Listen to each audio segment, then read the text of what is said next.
سلام زغوركم تخطاتلتنا خميس أنحكم أمباركس نايز ساعة زينا حزلكم مسئلخو مجمرتا جن رئيس زينا ترامب متعللي تبايلو كينيا عقبت سلام نبهاي تختصددها مردق نايتوم أبكينات زموتو حزن زنزلالوات تقراي سليت روسيا يمستبهالو حموش جسابات أب لندن نبيت فرد قريبا من كالو تنزبلو زيناتات حزنا متعناكم لنا سناي مكتتال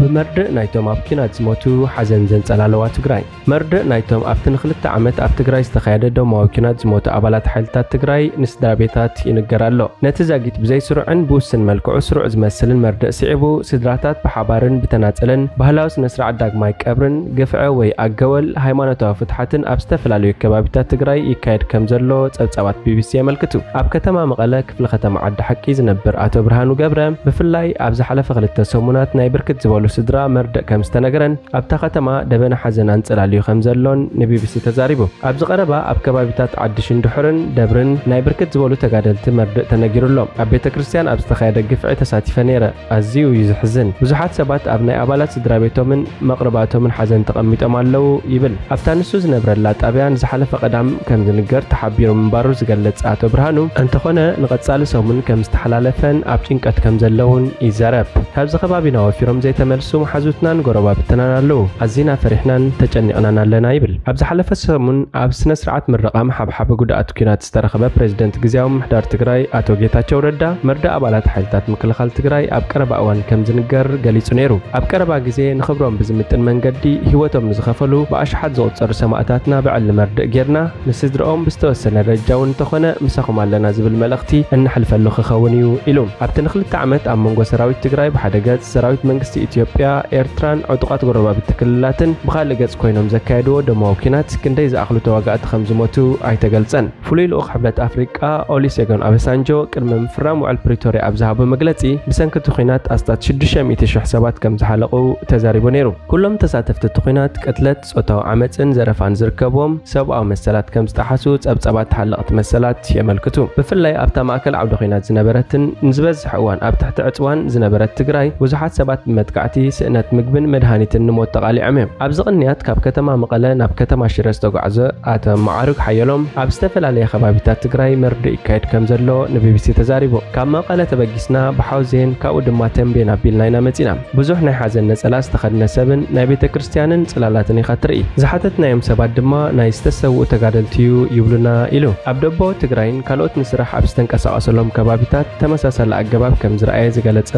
آتو معارك حيالهم أقباب مرد سرع كم زي كونن بقلتف كوغان كم زقبان يزأمن أب كربان أب كابي عد قدامون كيدانيرا أبون تمساسالي زلو أبوكا ولا كينات إنهالون سدرابيتات ينقر نيرميم أب كم زغنتات ناي مردأتات أقام كله يخليو حبريتا نايزرلوم سباتكن انتظر دقوم يحيش امبر عمت ملوء نسألا خطرئي كبو أيكونن يبل أب كتما وقروز نبر آتو دانيلون تمساسال مردئ كايد كم زلون اتأقب أبقن سرعات استخدتنا بزي مخانو بزوح سنة لبونا وهاسا يورد كم زلون يزارب بزوح سب أب حزن يزلو كله نسألا قلبيت إزخيت اتمحبر السب بزي سرع من قد يزنقر زلو بزوح من قلت عتالو دهاي دوكم زي فلتون أب كبت جنكتهم زلو أبستنقر مردئ نخدو دهايوم نايزي اللو دكومون يوم زبخيو زفلتو نقريلن بفلاي دهاي دكن زي فلت عديتات أب عبيت أقامن سنة لبونا وقدأتنين زلوها يبل آتو دانيل كم زبولو اتزاقيت زكايد زلو سنة سرعات مردئ ولدي نام مدب بوتا دكم بمخاد نبتسوتهم بمحتاتن بزرخ أبو حبريتانبر حقا مسرح استخدت ليكونن إلو قال أوان كاب كفل سراويتهم دبدابة لا بهال قال أوان دما بتسوتهم زنبروز قبروهم كم زنقروهم ينسمع حوسم التتتاو إيد منقست خمزلو يمثل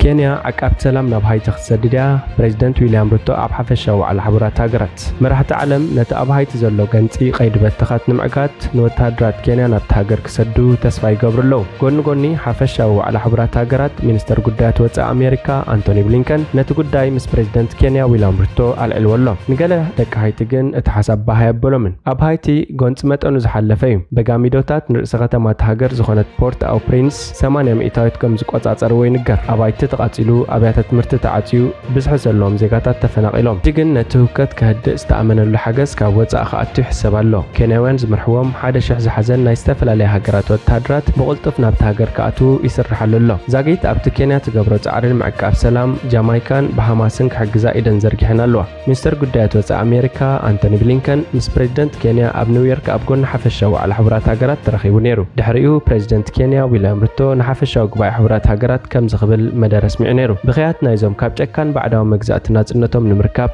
ቅድሚ ኩሉ ዝተቓለሱ ኣሕዋትን ኣሓትን ኣብ እዝና በፂሕሎ ልብና እውን ተንኪፍሎ ከምኡውን ኣብ ዋዕላ ሕቡራት ሃገራት ብዛዕባ ቁጠባውን ማሕበራውን ሳዕቤናት እቲ ጎንፂ ዝዝቲ ሓደ ናይ ምክክር ጉጅለ ቆይሙሎ እዚ ዝኸውን ዘሎ ፕሬዚደንት ኣሜሪካ ጆ ባይደን ነቲ ሓፈሻዊ ዋዕላ ሕቡራት ሃገራት መደረ ድሕሪ ምስምዑ ድሕሪ 2 መዓልታት እዩ ባይቶ ጸጥታ ሕቡራት ሃገራት ነዚ ተልእኾ እዚ ሕጂ ከጽድቆ ጽውዕ ህዝቢ ሃይቲ ኪኖዚ ክጽመም ኣይክእልን እዩ እንተኾነ እቲ ናብ ሃይቲ ዓቃብ ሰላም ሰራዊት ምእታው ዝብል ሓሳብ ንገለ ኣብ ኒውዮርክ ዝነብሩ ተወለድቲ ሃይቲ ባህ ክዘበል ኣይኮነን ነቲ ኣብ 2010 ዓቃብቲ ሰላም ኔፓል ናብ ሃገሮም ዘእተውዎ ሕማም ኮሌራ እውን ዝዝክርሎ ወስሊያን ሲሞን ኣብ ኒውዮርክ ዝነበሩ ሃይሻዊ ኣሜሪካዊ እዩ ጎንፂ ዓዋሉ ኣብ ሃይቲ ካብ ነዊሕ ዝቐጸለ ተርእዮ እዩ ሃይታውያን ፈጢሮሞ ስለዚ ባዕልና ክነዕርዮ ኣለና ሮዝማርሊን ብወገና ኣብ ሃይቲ ድሕነት የለን ዝኾነ ሰብ ሰላም ክስምዖ ኣይክእልን እዩ ትብል ውሕስነት የለን ብፍላይ እቲ ፕሬዚደንት ምስ ተቐንጸለ ኣብ ሃይቲ ዝኾነ ሰብ ንህይወቱ ውሕስነት ክስምዖ ኣይክእልን እዩ ዓርቢ ምሸት ቀዳማይ ሚኒስትር ሃይቲ ኣርኤል ሄንሪ ነቲ ሓፈሻዊ ዋዕላ መራሕቲ ሕቡራት ሃገራት መደረ ክስምዕ እዩ ብተመሳሳሊ ድማ ሃይታውያን ኣንጻሩ ናይ ተቃውሞ ሰልፊ ይገብሩ ኣለዉ ናብ ኣኼባ ሕቡራት ሃገራት ዝወስድ መንገዲ ተዓጽዩ እዩ ባይቶ ጸጥታ ዝመጽእ ሰሙን ኬንያውያን ዓቃብቲ ሰላም ናብ ሃይቲ ብዛዕባ ምስዳድ ድምፂ ክህብዩ ሰለይቲ ሩስያ ምስተባሃሉ 5 ሰባት ኣብ ለንደን ናብ ቤት ፍርዲ ቀሪቦም ኣባላት ናይቲ ኣብ ዓዲ እንግሊዝ እንቀሳቐስ ጉጅለ ሰላይ ሩስያ እዮም ተባሂሎም ዝተኸሰሱ 5 ሰባት ኣብ ለንደን ኣብ ዝርከብ ቤት ፍርዲ ቀሪቦም ዜጋታት ቡልጋርያ ኦርሊን ሩሴቭ ቢዘር ዛምባዞቭ ካትሪን ኢቫኖቫ ኢቫን ስቶያኖቭን ቫንጋ ጋባሮቫን ንጸላእ ዝጠቅም ሓበሬታ ንምእካብ ውሪድ ምፍጻም ተኸሲሶም እቶም ውልቀ ሰባት ኣብ ዝሓለፉ 3 ዓመታት ኣብ ዓባይ ብሪጣንያ ሩስያ ዕላማ ዝገበረቶም ሰባትን ቦታታትን ምክትታል ከም ዘካየዱ ይንገር እቶም ጥርጡራት ናብ ቤት ፍርዲ ድሕሪ ምቕራብ ናብ ማእሰርቲ ከም ዝተመልሱ ተገሊጹ ናይቶም ጥርጡራት ስለያዊ ንጥፈታት ሩስያ ኣብ ልዕልቶም ዕላማታት ስጉምቲ ክትወስድ ዘኽእላ ምዃኑ ይንገር እንተላይ ጩያ እቶም እስራት ካብ 4 ዝተፈላለዩ 10 ገዛውቲ ብቪድዮ ሊንክ ናብ ቤት ፍርዲ ቀሪቦም እኳ እንተነበሩ ንዛዚኦም ግን ኣይሃቡን 5 ተኸሰስቲ ኣስማቶምን ዕለተ ልደቶምን ንምርግጋጽ ነቲ መስርሕ ፍርዲ መልሲ ካብ ምሃብ ስቕ ክብሉ መሪጾም መኮንናት ጸረ ሽበራ ፖሊስ ዓባይ ብሪጣንያ ነቶም ጥርጡራት ኣብ ዝሓለፈ ዓመት ኣብ ወርሒ ለካቲት ኣብ ትሕቲ ቐይዲ ኣእትዮሞም ዓቃቢት ሕጊ ካትሪን ሴልቢ ቤት ፍርዲ ኣብ ዝሃበቶ መግለጺ መንበሪ ሓደ ካብቶም ተኸሰስቲ ሚስተር ሩሰፍ ኮይኑ ኣብታ ሃገር ንዝካየድ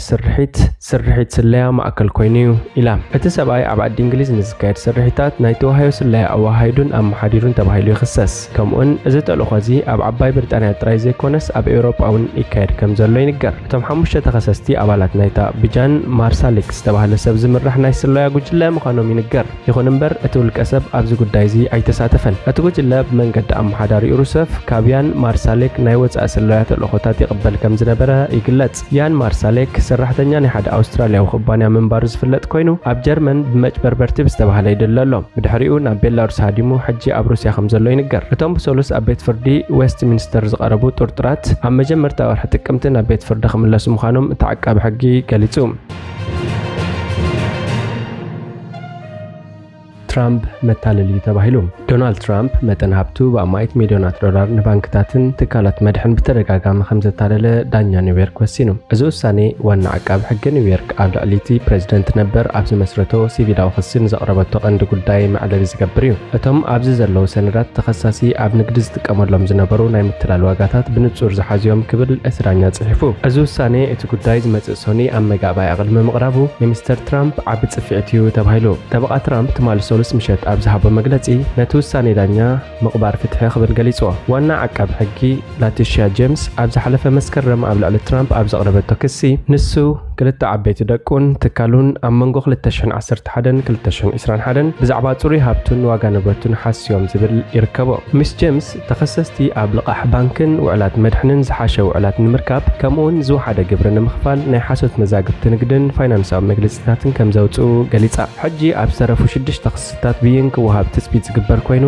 $250 ሚልዮን መቕጻዕትን ሚስተር ትራምፕ ኣብታ ዝዓበየላ ግዝኣት ንግዳዊ ምንቅስቓሳት ከይገብር ክእገድን ክትሓትት እያ። እቲ መስርሕ ፍርዲ ካብ 2 ጥቅምቲ ክጅመርን እንተወሓደ ክሳብ ታሕሳስ ክቕጽልን መደብ ተታሒዙሉ ኣሎ። ኣብቲ ሳመሪ ጃጅመንት ጽማቕ ብይን ተባሂሉ ዝፍለጥ ቅድመ ፍርዲ ምስ ጀምሽ ንዳኛ ኣርተር ኢንገሮን ካብ ቤት ፍርዲ ግዝኣት ኒውዮርክ ኣብ ማሃንታን ብዛዕባ ጉዳይ ውሳኔ ክህብ ሓቲታቶ ነይራ። ገለ ሓቅታት ካብ ክትዕ ወፃኢ ዝኾኑ ምርካብ ነቲ ፍርዲ ከም ዘቀላጠፎ ተመዋጊታ። ጠበቃታት ሚስተር ትራምፕ ብወገኖም ህዝቢ ብተግባራት ሚስተር ትራምፕ ከም ዘይተጎድአን እቲ ኣብ ሕቶ ዝኣቱ ዘሎ ልቓሕ ቅድሚ ነዊሕ እዋን ከም ዝተፈጸመ ብምምጓት እቲ ክሲ ክንጸግ ጸዊዖም። ሚስተር ትራምፕ ዝኾነ በደል ከም ዘይፈጸመ ብምኽሓድ ነቲ ኣብ ኒውዮርክ ዝተኻየደ ጉዳይ ካልእ ፖለቲካዊ ሃድን ጠንቆልቲ ብምባል ኣንጻር ዝተላዕለ ዓቃቢ ሕጊ ዘምጽኦ ክብል ብሰሉስ ነጺግዎ። ነቲ ዳኛ ድማ ኣዝዩ ፖለቲካዊ ጸግዒ ዝሓዘ ክብል ከሲሱ። ጠበቃታቱ ኣብ ዝሃብዎ መግለጺ እቲ ውሳኔ መሰረታዊ ሕጊ መትከላት ሕሳብን ንግድን ዕሽሽ ዝበለ ክብሉ ገሊጾም። ከም ኣካል ናይ ሰሉስ ውሳኔ ትካል ትራምፕ ናይ ኒውዮርክ ንግዳዊ ፍቓድ ክስርዝን ኣብ ውሽጢ 10 መዓልታት ድማ ነቲ መስርሕ ክከታተሉ ዝኽእሉ ነጻ ተቆጻጸርቲ ክርእይዎ ተኣዚዙ። እዚ ውሳኔ ነቲ ሕጂ ኣብ ፍሎሪዳ ዝነብር ተወላዲ ኒውዮርክ ከብድ ክሰራ እዩ። እቲ ዳኛ ዝሃቦ ውሳኔ ትካሉ ዘፍርስ እኳ እንተዘይኮነ ኣብ ልዕሊ ከም ትራምፕ ታወርን ኣብ 40 ዎል ስትሪትን ዝርከብ ህንጻ ትራምፕን ዝኣመሰሉ ንብረታት ኒውዮርክ ዘለዎ ዋንነት ከብቅዕ ይኽእል እዩ። ዳኛ ኢንጎረን ብተወሳኺ እውን ንሓሙሽተ ጠበቃታት ትራምፕ ቀዲሞ ብቤት ፍርዲ ዝተነጽገ ሙግት ብምቕራቦም ነፍሲ ወከፎም $7,500 ብፍሉይ ቀፂዕዎም። ብዓርቢ ኣብ ቤት ፍርዲ ኣብ ዝተኻየደ ክትዕ ሓደ ምስ ቤት ጽሕፈት ሚስ ጀምስ ዝሰርሕ ጠበቃ እቲ ፕሬዚደንት ነበር ነቲ ትካሉ ዝቆጸሮም ገምገምቲ ዝህብዎ ገምጋም ዋጋታት ካብ መጠን ንላዕሊ ዘዕብዩ መግለጺታት ከም ዝፈረመ ገሊጹ። ጠበቃት ትራምፕ ክሪስቶፈር ኪሰ ግን ከምኡ ምግባሩ ሚስተር ትራምፕ ፈላጥን ካልኦት ወልሓንቲ ኣብ ዘይርእይዎ ነገር ዋጋ ዝህብ ምዃኑ ዘርእዩ ኢሉ ይምጉት። እቲ ዳኛ ኣብቲ ጽማቕ ፍርዲ ግን ኣካይዳ ሚስተር ትራምፕ ብዛዕባ ሃብቱ ካብ ምጅሃር ንላዕሊ ምዃኑን ንሱን ትካሉን ብዛዕባ ፋይናንሳዊ ጉዳያቱ ብተደጋጋሚ ከም ዝሓሰውን ገሊጹ። ኣብ ኒውዮርክ ኣብ ዝርከብ ትራምፕ ታወር ዝርከብ ፔንታሆስ ብ3 እጥፊ ናይቲ ጭቡጥ ስፍሓቱ ብምግላጽ ልዕሊ ዓቐን ዋጋ ሂብዎ። ትራምፕ ክሳብ ሕጂ ነቲ ኣብ ኒውዮርክ ዝካየድ ፍርዲ ከደናጉዮ ይጽዕር ከም ዘሎን ነቲ ዳኛ ከሲስዎ ኣሎ። ይግባይ ዝርኢ ቤት ፍርዲ ኣብዚ ሰሙን ብዛዕባ እቲ ክሲ ውሳኔ ክህብ ተዳልዩ ኣሎ። ኣንጻሩ እንተወሲኑ ሚስተር ትራምፕ ነቲ ዝተረፈ ጉዳያቱ ኣብ ቤት ፍርዲ ክቃለስ ክግደድ እዩ። ኣብ ዝመጽእ ዓመት ምስ ፕሬዚደንት ጆ ባይደን ዳግማይ ንኽወዳደርን ናብ ዋይት ሃውስ ንኽምለስን ጎስጓስ ኣብ ዝገብረሉ ዘሎ እዋን እዚ ካብቶም ዝተረፉ ሓያሎ ሕጋዊ ክስታት ሓደ ጥራይ እዩ። ንሕጺነት ሪፓብሊካን ንምዕዋት ኣብ ቅድሚት ዝስራዕ ዘሎ ትራምፕ ኣብ 4 ገበናዊ ጉዳያት 91 ገበናት ክሲ ይቐርበሉ ኣሎ። ንሱ በቶም ጉዳያት ገበነኛ ከም ዘይኮነ እዩ ዝኣምን። እምባርከስ ዝኸበርኩም ተኸታተልትና ናይዚ ሰዓት እዚ ዜናዊ መሰናዶና ብዝፍጸም ሓደሽቲ ዜናታት ንምክትታል ሰብስክራይብ፣ ሼር፣ ላይክ፣ ኮሜንት ምግባር ኣይትረስዑ ኢኹም። ሰላም